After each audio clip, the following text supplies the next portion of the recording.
आनंद, आनंद। हाँ? अरे क्या हुआ यार, क्यों यूं मुंह लटका के बैठा हुआ है? कुछ नहीं। अरे तो चलना, चल नाचेंगे। अरे नहीं यार, तू एंजॉय करना भाई। लेकिन क्या हुआ यार? बस यार।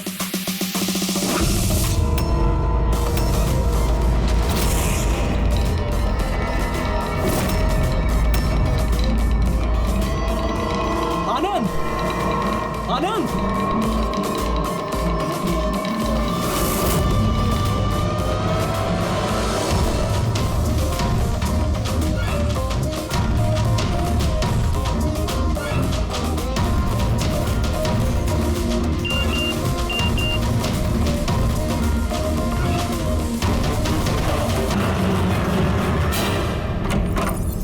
आनंद,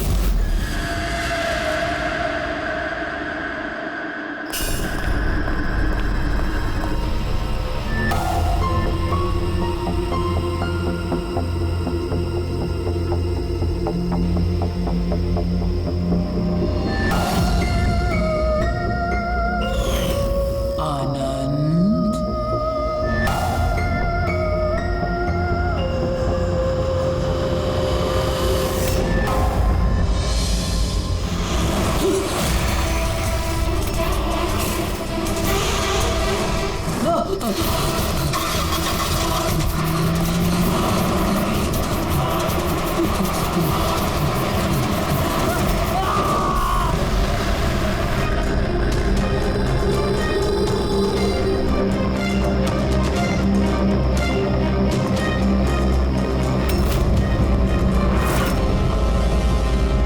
सर क्राइम सीन पे ही हम लोग, पूछताछ चल रही है, मैं इन्फॉर्म करता हूँ आपको। जी सर। हाँ बताओ। आनंद पूरी पार्टी में हम सबसे अलग बैठा था, कुछ परेशान था और शायद घबराया हुआ भी। फिर अचानक से उठा, जोर जोर से चिल्लाने लगा और फिर बाहर चला गया।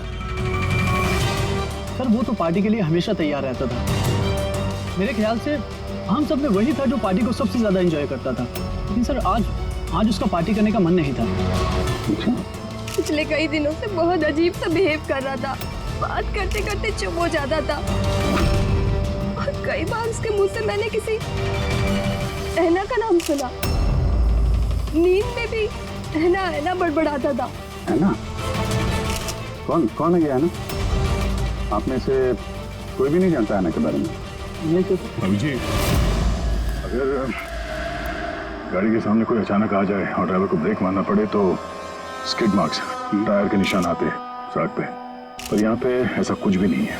नहीं, मतलब ये एक्सीडेंट नहीं हो सकता। किसी ने जानबूझकर आनंद को उड़ाया गाड़ी से। ये सिल्वर गाड़ी XY 3240 किसकी है? मेरी है सर। पर सर मैं पूरी रात पार्टी में ही था, मैंने कुछ नहीं किया। गाड़ी की चाबी का मेरे पास है। लो। चाबी तो इसके पास थी, तो गाड़ी कौन चला रहा था? गाड़ी आनंद को उड़ाकर वहां वो जाके खड़ी होगी। दोबारा से खोलने का कोई निशान नहीं। ये जितने भी यहाँ है ना, इनमें से कोई तो ऐसे झूठ बोल रहा है। सबको ब्यूरो लेके चलते हैं। राजू, तुम्हारे दोस्तों का कहना है कि आनंद की अचानक पार्टी छोड़ जाने के बाद तुम भी अचानक से गायब हो गए पार्टी से। क्यों?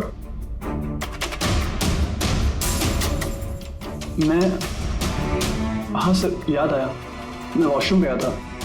एक्चुअली कल कुछ ज्यादा ही पी ली थी तो। अचानक उसी वक्त में बाथरूम जाने की जरूरत पड़ी? कमाल है। मेरा यकीन कीजिए सर, मैं भला क्यों मारूंगा आनंद को, और वो भी अपनी ही गाड़ी से। तो फिर तुम्हारी गाड़ी की चाबी कातिल के हाथ कैसे लगी? पता नहीं सर। राजीव के कार के स्टीयरिंग व्हील पे तुम्हारी उंगलियों के निशान मिले हैं। अगर तुम गाड़ी नहीं चला रहे थे तो तुम्हारी उंगलियों के निशान स्टीयरिंग व्हील पे कैसे? राजीव ने अपनी कार ठीक से पार्क नहीं की थी, तो मैंने उसकी कार को थोड़ा आगे सरका के जगह बनाई थी, क्योंकि सर वो उसने काफी पी रखी थी। तो तुमने अपना काम करने के बाद गाड़ी की चाबी तुरंत उसे वापस दे दी? हाँ सर, उसके बाद मैंने चाबी राजीव को दे दी थी। आनंद से जलते थे तुम? रिया तुम्हारी गर्लफ्रेंड थी जिसे आनंद ने छीन लिया था। इसने धमकी दिया था तुमने उसे कि पछताओगे, बहुत भारी पड़ेगा। क्यों? सर वो तो यूं ही मैंने गुस्से में बोल दिया था। सर ये बात बिल्कुल सच है कि मैं आनंद को पसंद नहीं करता था, लेकिन इसका मतलब ये नहीं कि मैं उसका मर्डर कर दूंगा। उस दिन पार्टी के दिन भी झगड़ा हुआ था ना तुम्हारा? झगड़ा नहीं था, वो कपल्स के बीच कहासुनी होती रहती है और मुझे लग रहा था कि आनंद मुझसे कुछ छिपा रहा है। और ये ऐना के बारे में भी मैं जानना चाहती थी कि कहीं उसका ऐना के साथ अफेयर तो नहीं चल रहा। ऐसा क्यों लगा था? मैंने बताया ना कि बहुत दिन से बहुत अजीब सा बिहेव कर रहा था, कभी भी ऑफिस से छुट्टी ले लेता था। और हाँ, कुछ दिन पहले एक बैग में बहुत सारा कैश लेकर कहीं जा रहा था। मैंने पूछा कि कहाँ जा रहे हो, क्या कर रहे हो, इतना सारा पैसा कहाँ से आया तुम्हारे पास? लेकिन कोई जवाब नहीं। इतना सारा पैसा लेके आनंद जा कहाँ रहा होगा? तो कोई उसे ब्लैकमेल तो नहीं कर रहा था? तो जिस दिन आनंद कैश से भरा बैग लेकर बाहर निकला था, उस दिन उसकी फोन की लोकेशंस का रिकॉर्ड है हमारे पास। है ना? है कौन ये ऐना? है कौन ये? अब ये भी पता लगाना पड़ेगा कि आनंद उस रात गया कहाँ था। इस आनंद की पूरी कुंडली निकालो। सर, उस दिन आनंद यहीं आया था। ये जगह कुछ जानी पहचानी सी लग रही है।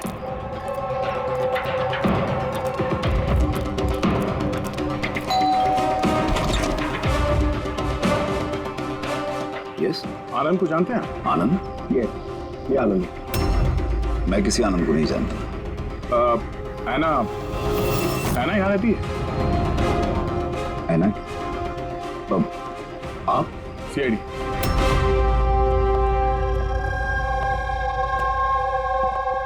माई wife Jennifer, my son Jacob. Sir, आप ऐना के बारे में क्यों पूछ रहे हैं? हम ऐना से बात करना चाहते हैं। वो यहीं रहती है ना? सर, 5 साल पहले एक रोड एक्सीडेंट में ऐना की मौत हो गई। एक्सीडेंट? जी, किसी कार ने टक्कर मारी और वो टक्कर मारने वाला भाग गया। सर, आनंद के केस में भी ऐसा ही हुआ था। कहीं दोनों एक्सीडेंट्स का कोई कनेक्शन तो नहीं? क्या आनंद से कभी मिले नहीं आप? कुछ समय पहले वो आपसे मिलने के लिए यहाँ पे घर पे आया था। नहीं सर, ऐना के जाने के बाद यहाँ कोई नहीं आता। झूठ, वो मरी नहीं, जिंदा है। मेरी ऐना जिंदा है। रिलैक्स जेनी, रिलैक्स, चुप हो जाओ। सर, ऐना के जाने के बाद मेरी बीवी सदमे में है, इसलिए आप इसकी बात पर ध्यान मत दीजिए। नहीं, मैं सच कह रही हूँ, मेरी ऐना मरी नहीं है, वो कहीं नहीं गई है। वो मुझसे मिलने आती है, अपनी माँ से बहुत प्यार करती है वो। सर, मैंने आपसे कहा ना कि मेरी बीवी सदमे में है, आप इसकी बात पर ध्यान मत दीजिए। ये कुछ भी बोलती रहती है। अच्छा, अगर मेरी बात पे बकवास लगती है तो ये देखो, आप भी देखिए, ये मेरी ऐना है, ऐना है ये मेरी। कुछ दिनों पहले ही मुझसे मिलने आई थी। मेरे पति की तबीयत ठीक नहीं रहती है ना, कुछ काम नहीं करते हैं ना वो, इसलिए ऐना ही तो घर खर्च के लिए पैसे छोड़कर जाती है यहाँ। सर, ये आनंद आया था यहाँ पे कैश लेकर, कहीं ये उसकी बात तो नहीं कर रही है? पैसे किसी बैग में लाए थे उसने? नो सर, 2 बॉक्सेस में। दिखाइए। जी।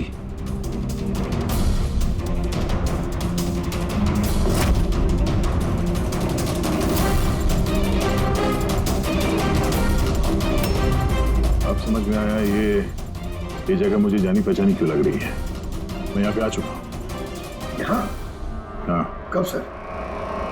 करीब 5 साल पहले किडनैपिंग के केस के सिलसिले में पूछताछ करने आया था। विवेक, जिसे किसी ने किडनैप कर लिया, वो आपका स्टूडेंट था। उसके बारे में कुछ सवाल करना है।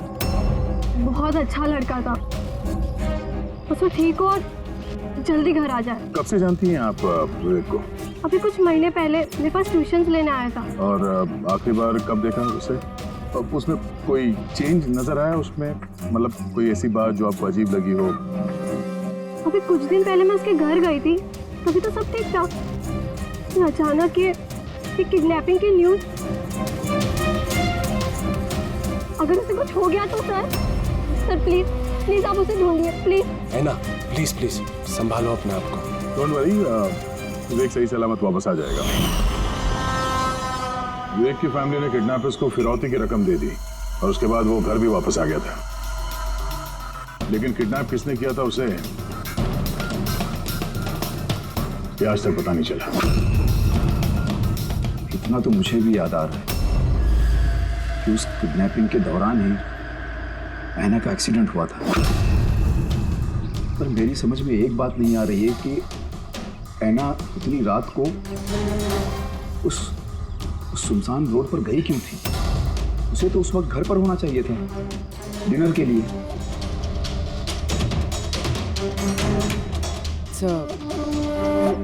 विवेक की किडनैपिंग और ऐना का एक्सीडेंट कोई इत्तेफाक तो नहीं हो सकता, जिसे सब लोग हिट एंड रन केस समझ रहे हैं। कहीं वो मर्डर तो नहीं? 5 साल पुराने हिट एंड रन केस को फिर से देखने की जरूरत है। इस केस से जितने भी जुड़े हुए लोग हैं उन सबसे मिलना पड़ेगा, और पुलिस टीम जो इस केस पर थी उनसे भी। और सबसे पहले इस विवेक से बात करना बहुत जरूरी है। वही हमें बता सकता है इस किडनैपर के बारे में। सर, जिस रात ऐना का एक्सीडेंट हुआ था उस रात पुलिस ने नाकाबंदी कर दी और जितनी भी गाड़ियां वहां से क्रॉस हुई थी सबकी एक लिस्ट बनाई। ये लिस्ट मेरे पास है सर। पहला नाम किसका है? सर पहला नाम है राकेश। मुझे कुछ नहीं मालूम सर, गाड़ी का तलाश लिया, मुझे जाने दिया। और दूसरा नाम? दूसरा नाम है दुष्यंत सर। मैंने उस रात किसी को नहीं देखा। और तीसरा कौन? तीसरा नाम है अशोक। सर 5 साल पहले पुलिस पूछताछ कर चुकी है और आप आज वही सवाल मुझे पूछ रहे हैं। जो पूछा गया उसका जवाब दो। सर उस एरिया में मेरी गाड़ी थी, पुलिस की टीम आई भी थी चेक करने के लिए, लेकिन कुछ मिला नहीं। सर गाड़ी से एक्सीडेंट हुआ ही नहीं है तो सबूत कहां से मिलता? सर 5 साल पुराना केस है और ऐसे केस में नया सुराग मिलना बड़ा मुश्किल है। कोई और नाम है इसमें? हाँ सर, एक मिनट।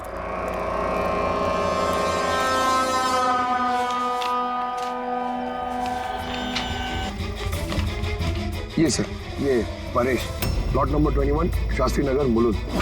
Plot number 21 Shastri. ये तो वही एड्रेस है जहाँ 5 साल पहले आनंद और उसका परिवार रहता था। तो कहीं ये परेश आनंद के पिताजी तो नहीं? मतलब आनंद के पापा की गाड़ी वहां पर थी जहाँ पे ऐना का एक्सीडेंट हुआ। अब देखना ये पड़ेगा कि गाड़ी कौन चला रहा था, आनंद या उसके पिताजी परेश। 5 साल पहले ऐना रोड एक्सीडेंट में मर जाती और 5 साल के बाद अब आनंद मर जाता है सर रोड एक्सीडेंट में। इन दोनों मर्डर्स में सर कोई ना कोई कनेक्शन जरूर होगा। बना वो बहुत मुश्किल घड़ी थी हम सबके लिए। आज भी याद करता हूँ तो काम चाहता हूँ। मेरे बेटे को नई जिंदगी मिली है, वो घर लौटाया है, ये बहुत है। क्या जरूरत है फिर से उन बातों को दोहराने की? जरूरत नहीं होती तो हम लोग यहाँ आते नहीं। हम लोग विवेक को ज्यादा परेशान नहीं करेंगे, बस कुछ एक सवाल हैं जो हम इनसे पूछना चाहते हैं।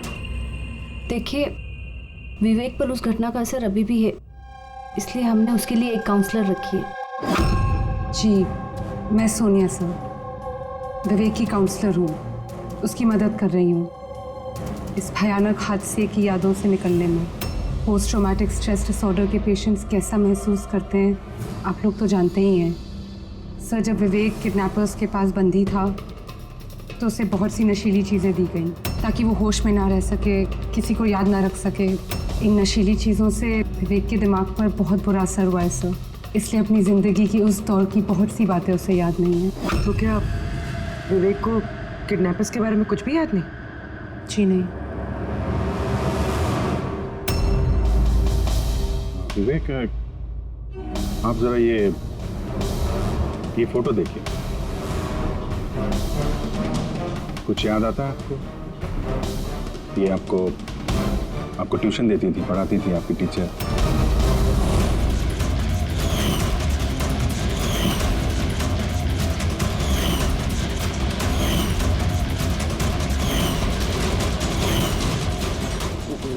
ये वहां थी, खिड़की के पास। खिड़की कहाँ पे? जहाँ मुझे उन लोगों ने बांध के रखा था। कहाँ पे बांध के रखा था तुमको विवेक? वो कौन सी जगह थी वो? विवेक कहाँ पे रखा था, कुछ याद करो। विवेक, हाँ कहाँ पे? रिलैक्स विवेक, ज्यादा अपने दिमाग पर जोर मत डालो। वो please, this is not good for him. Okay, relax Vivek, relax. ये विवेक को जहाँ पे कैद करके रखा था वहाँ पे रैना की मौजूदगी, रैना की मौत एक्सीडेंट नहीं है। किडनैपिंग से कुछ ना कुछ लेना देना है इसका।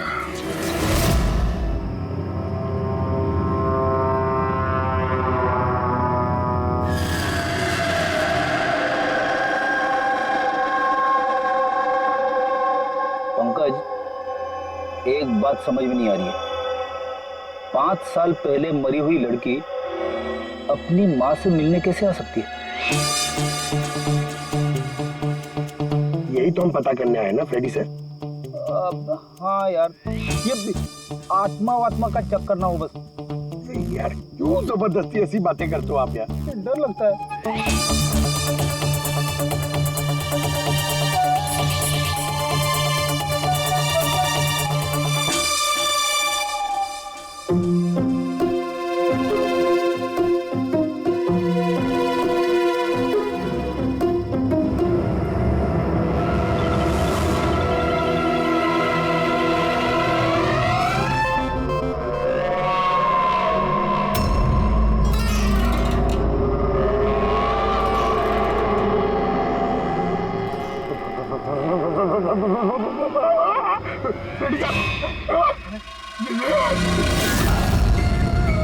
ऐना की आत्मा।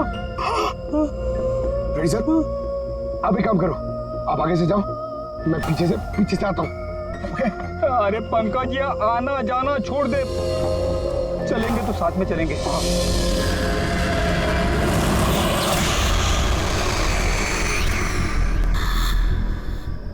लड़की से डर रहे हो? सर क्या बात कर रहे हो आप? अरे क्या रे, वो लड़की की आत्मा है, समझे?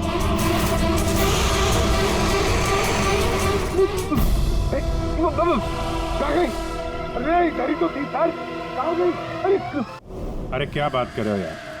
देखते देखते एक लड़की आंखों के सामने से गायब हो गई, ऐसे कैसे? हम लोग सच कह रहे हैं, हम लोग का पूरा ध्यान था उस पर, मगर वो पलक झपकते ही गायब हो गई।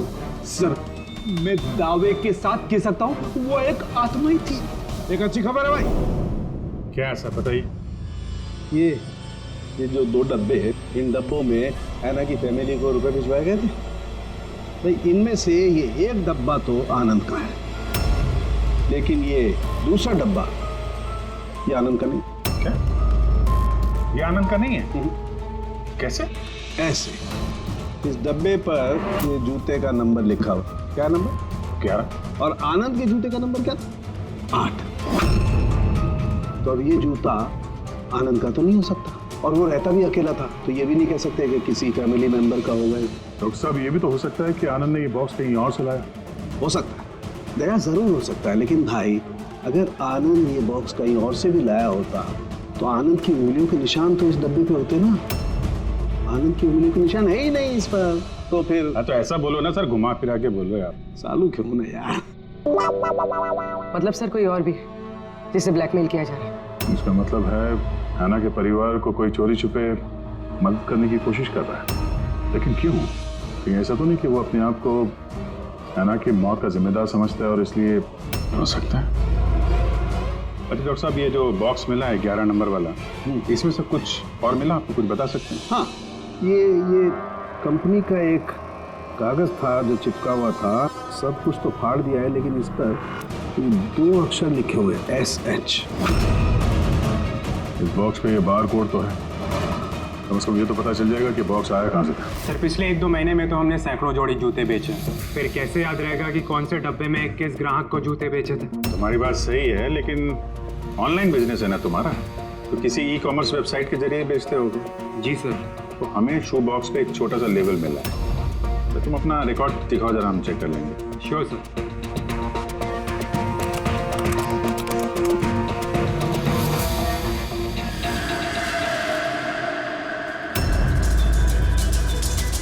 लेबल पर भी एसएस लिखा हुआ था। अच्छा ये वही आदमी तो नहीं जिसकी हमें तलाश है? एड्रेस भी तो है इसमें। चलो शेखर कुमार का इतिहास निकालते हैं।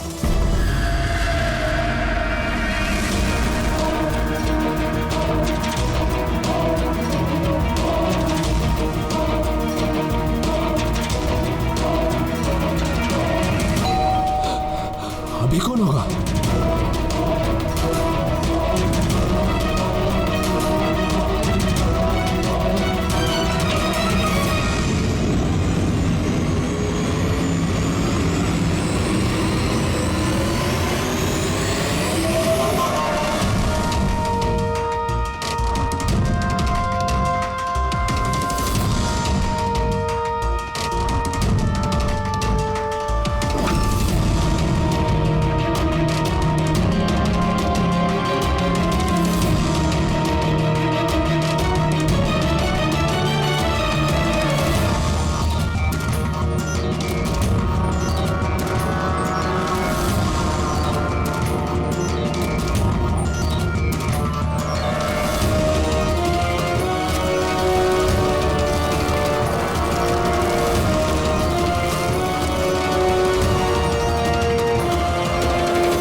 ऐना?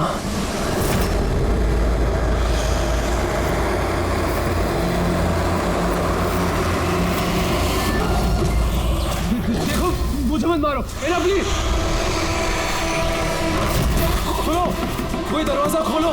अरे कोई है प्लीज। शेखर मेरे पास आओ।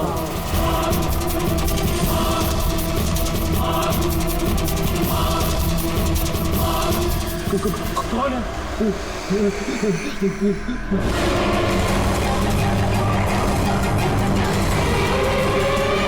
कौन हो तुम?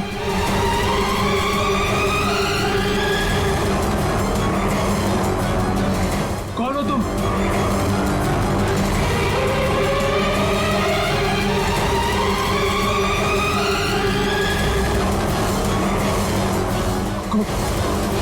कौन हो तुम?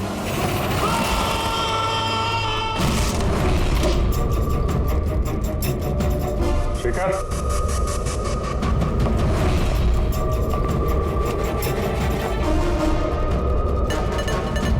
गुनाह कबूल करो, कन्फेस।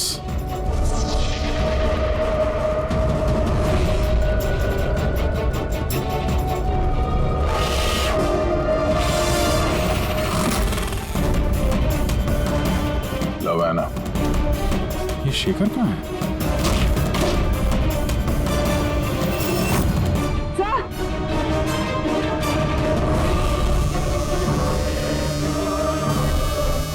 He's no more. जिसका डर था वही हुआ। ऐना, संभालो अपने आप को। ऐना का बॉयफ्रेंड शेखर है ये। पहले आनंद और अब शेखर। सर इसलिए ये पैसे देकर आना की मदद कर रहा था, लेकिन कुछ ना कुछ तो गलत किया है इसने, इसलिए बाहर दीवार पर लिखा है कन्फेस, गुनाह कबूल करो।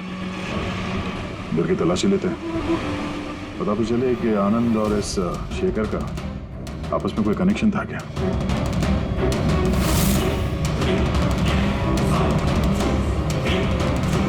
ये देखा, ये आनंद और शेखर की फोटो दोनों एक साथ। सर सर ये देखिए, शेखर ने 5 साल पहले एक लग्जरी कार खरीदी थी, उसके पेपर्स, और एक बहुत ही महंगा घर किराए पे लिया था। सर ये देखिए, 5 साल पहले किडनैपिंग हुआ था, अब 5 साल पहले ही शेखर ने ये सब खरीदा। उस वक्त तो ये काफी गरीब था, पैसे वैसे थे नहीं इसके पास। कहीं किडनैपिंग में ये शेखर भी मिला हो तो नहीं? हो सकता है आनंद और शेखर दोनों दोस्त थे और दोनों ने मिल के शायद विवेक की किडनैपिंग की और इसीलिए दोनों की जान चली गई। 5 साल बाद कौन बदला ले रहा है इन लोगों से?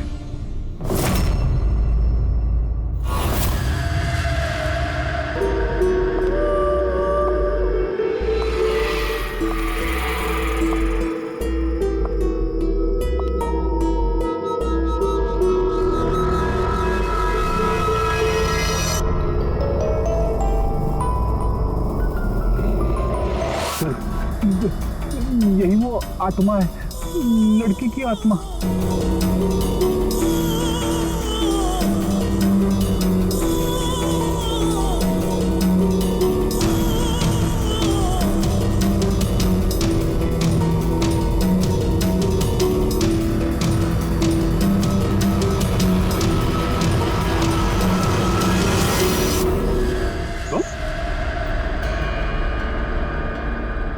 जी हाँ, आपका बेटा जेकब अपनी बहन के कपड़े पहन के घूमता है। सर मैंने बताया था आपको कि ऐना की मौत का जैकब को बहुत बड़ा सदमा लगा है। जैकब और ऐना जुड़वा भाई बहन थे। ऐना हम सबका बहुत ख्याल रखती थी, लेकिन ऐना के जाने के बाद जेनिफर हमेशा जैकब से कहती रहती, ऐना होती तो ये होता, ऐना होती तो वो होता, ऐना इस ड्रेस में ऐसी लगती, ऐना उस ड्रेस में वैसी लगती। बस सर, धीरे धीरे ये सारी बातें जेकब के दिमाग में ऐसा असर करने लगी कि वो अपनी बहन की पहचान को ही अपनी पहचान बना बैठा। लेकिन सर मेरा बेटा दिमागी तौर पर जरूर कमजोर है, पर वो किसी की जान नहीं ले पाएगा। अपनी मरी हुई बहन का बदला लेने के लिए भी नहीं। अरे सर इसकी तरफ देखिए तो सही आप। शेखर के साथ करीबी रिश्ता था ऐना का। शेखर कैसा इंसान था, कुछ बता सकते हैं उसके बारे में? सर वो दोनों एक दूसरे को बहुत पसंद करते थे, लेकिन एक्सीडेंट से कुछ दिन पहले ऐना शेखर से नाराज रहने लगी थी, उससे अलग होना चाहती थी। शेखर से नाराजगी का क्या कारण हो सकता है? हो ना हो विवेक के बारे में सारी जानकारी शेखर ने ऐना से हासिल की होगी। उसके बाद उसने विवेक को किडनैप करने का प्लान बनाया, उसने किडनैप किया। किसी तरह से ऐना को पता चल गया होगा और उस रात वो शेखर का पीछा करते करते उस जगह पे पहुंच गई जहां पे शेखर ने विवेक को किडनैप करके रखा था, और किसी कारण उसे वो वहां से भागना पड़ा और वहां सुनसान सड़क पे किसी ने एक कार से ऐना को कुचल दिया। मतलब वो जगह जहां पे विवेक को बांध के रखा गया था वो ऐना के एक्सीडेंट स्पॉट के आसपास ही है। वो जगह ढूंढते हैं जहां पे विवेक को बांध के रखा था। सर जहां पे ऐना का एक्सीडेंट हुआ उसके आसपास सिर्फ यही एक बंद पड़ा हुआ घर है। ये घर बंद पड़ा हुआ है और आसपास सिर्फ जंगल। ठीक है, अंदर देखते हैं। आइए आप लोग।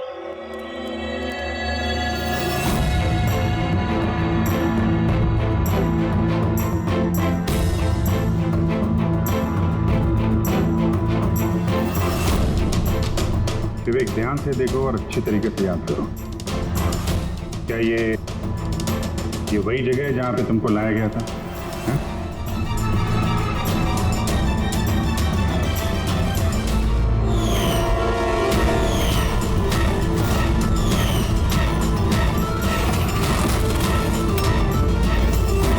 हाँ, यही वो जगह थी। क्या ये दोनों थे यहाँ पर?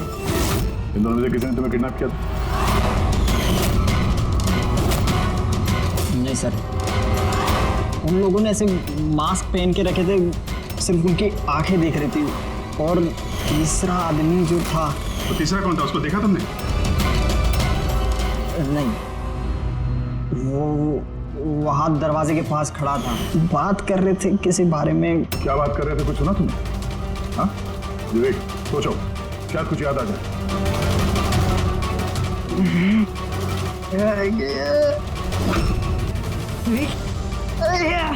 It's okay, relax.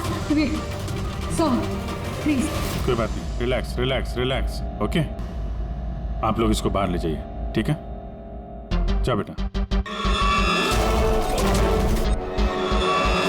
तीसरा आदमी तो मतलब शेखर और आनंद की तरह उस तीसरे आदमी की जान को भी खतरा हो सकता है। इसके पहले कि खूनी उस तक पहुंचे, हमें पता लगाना होगा ये तीसरा आदमी है कौन। शेखर के फोन रिकॉर्ड से पता चला है कि पिछले कुछ दिनों में उसने एक नंबर पे कई कॉल्स किए। किसके फोन पे? सर ट्रेस नहीं हो पाए, बर्नर फोन। सर शेखर ने फोन से अपने सारे मैसेजेस डिलीट कर लिए, मगर हमने रिट्रीव कर लिया सर। पहला मैसेज है 5 साल पहले का राज कोई जान गया है, क्या करें। दूसरा मैसेज, बहुत बड़ी प्रॉब्लम में हूँ, मदद चाहिए तुम्हारी। थर्ड मैसेज, तुमसे बात करनी है, कॉल मी प्लीज। चौथा मैसेज है, वो चाहते हैं मैं अपना गुनाह कबूल करूं, अब बर्दाश्त नहीं होता। अगर मैं फंसा तो याद रखना तुम भी नहीं बचोगे। अभी जा रहा हूँ ऐना के घर, उसके माता पिता को सब बता दूंगा। जब विवेक की किडनैपिंग में ये शेखर शामिल था, अगर ये बात शेखर ने ऐना के परिवार वालों को बता दिया था, तो ऐना के परिवार वालों ने पुलिस को ये बात क्यों नहीं बताई? वही तो, पुलिस और सीआईडी से सच छुपा है। कहीं ऐसा तो नहीं कि ऐना की मौत का बदला लेने वाले उसके घर वाले ही हो?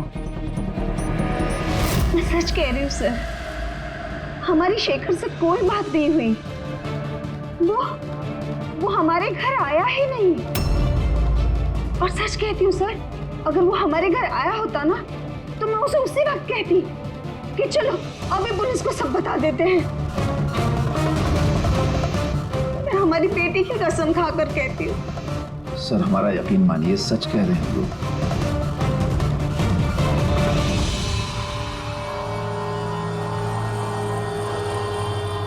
ठीक है, आप लोग वहां जरा उस कमरे में बैठिए। पंकज,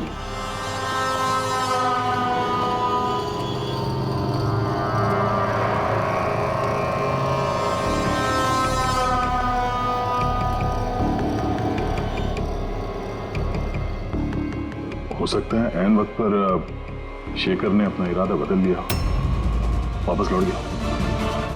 ये हो सकता है कि वो घर तक पहुंचा ही ना, उस तीसरे आदमी ने उसे ऐना के घर के बाहर ही रोक लिया हो ताकि वो अपना गुनाह कबूल ना कर सके।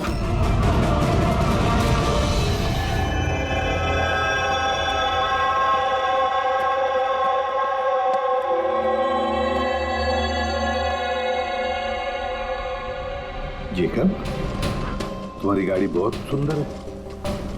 तुम्हें भी ऐना की तरह तैयार होकर रात को बाहर जाने का शौक है ना? घूमने जाते हो ना? तो देखो, कुछ याद है क्या? पिछले संडे की बात है। पिछले संडे रात को 12 बजे तुम ऐसे तैयार होकर बाहर गए थे ना घूमने? देखो घबराओ मत, ठीक है? कुछ नहीं हुआ तुम्हें।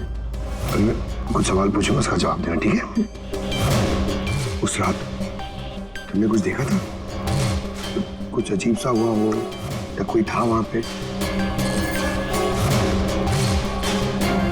भैया, जब मैं घर वापस आ रहा था ना, तो मैंने ना अपने घर के पास एक कार देखी थी।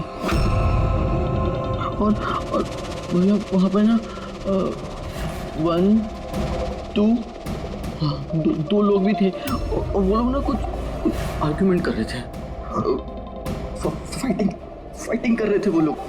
वो जो 2 जन जो फाइटिंग कर रहे थे, उनके चेहरे देखे आपने? ना। अच्छा, वो जो गाड़ी थी, वो गाड़ी का नंबर याद है तुम्हें? नो। अच्छा, जाने दो नंबर को। ये बताओ, गाड़ी का शेप या कौन सी गाड़ी थी, कौन से कलर की थी, कुछ याद है आपको? कलर भैया, कलर ना सेम टू सेम मेरी कार जैसा था, और ना खुली हुई जीप थी, बहुत अच्छी। हाँ? सर, ओपन रेड जीप थी सर।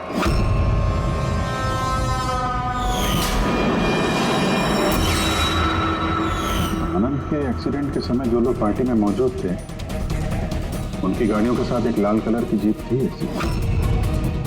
मतलब वो तीसरा किडनैपर अभिजीत, आनंद और शेखर का हत्यारा, वो भी उस पार्टी में मौजूद था।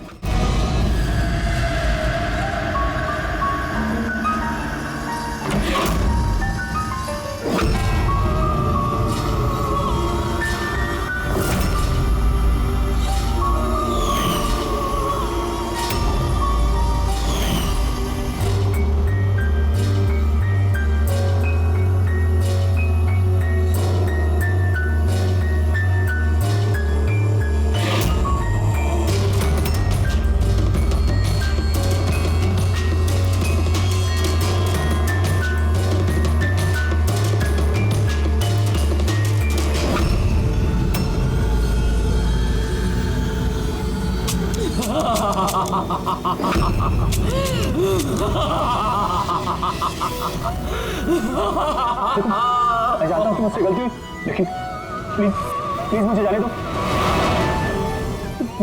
मुझे माफ कर दो, मुझे जाने दो यहाँ से। वो तो आनंद और शेखर ने किया, मैंने कुछ नहीं किया। मुझे माफ कर दो।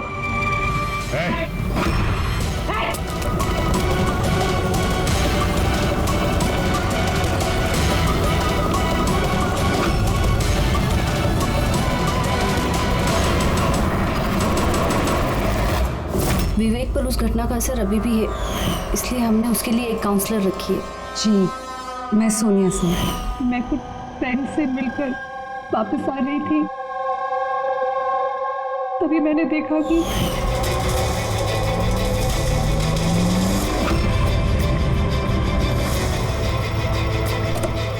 कौन है वो? कौन है वो? शेखर। हाँ, आनंद, इस आदमी कौन है?